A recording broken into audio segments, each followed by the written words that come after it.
To my colleague, fellow Bulldog and Georgia Beta alumni, Mr. Ferguson. Thank you, Mr. Scott. Senator Isakson, that feels a little formal saying it. Johnny, as a constituent, and how I know you, I want to thank you so much for your dedicated service to our state. As others have talked about their first meetings with you, I remember mine fondly. Not unlike my colleague, Mr. Graves, it was at the University of Georgia. I was a freshman, sitting on the steps of a fraternity house, completely clueless about the world, not having an understanding, self-absorbed. And I remember sitting on the steps as you came, had no idea who you were, and you talked to us about a brighter future. You talked to us about what it meant to be a Georgian.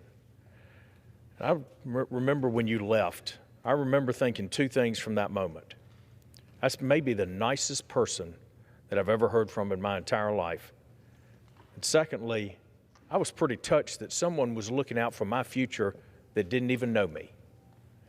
And over the years, as I watched you, began to follow you, I saw that play out firsthand.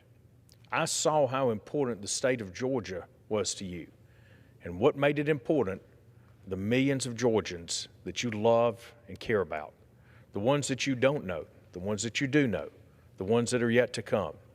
Your unwavering commitment to make our state and this nation a better place for all of us is something that can never be forgotten. You have set a standard for being a gentleman and a statesman that we should all follow. It's pretty remarkable that we, as a Georgia delegation, are getting to sit here today and not only speak to you, but to our dear colleague John Lewis as well. Because many of those same things that we say about you, we have to say about our colleague, Mr. Lewis.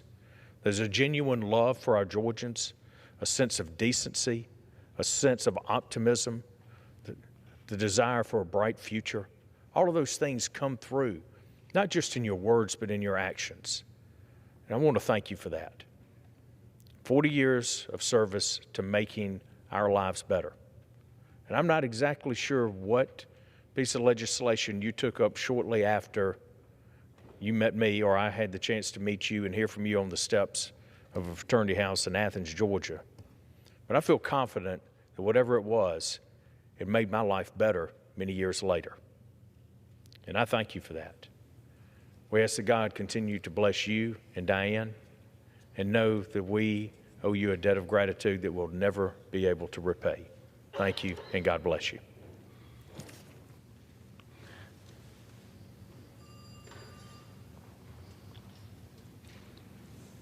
Madam Speaker, in the last few minutes, I want to thank all of my colleagues who joined us this afternoon, especially John Lewis, another icon from Georgia. Certainly America and the world is better off because of both of these men.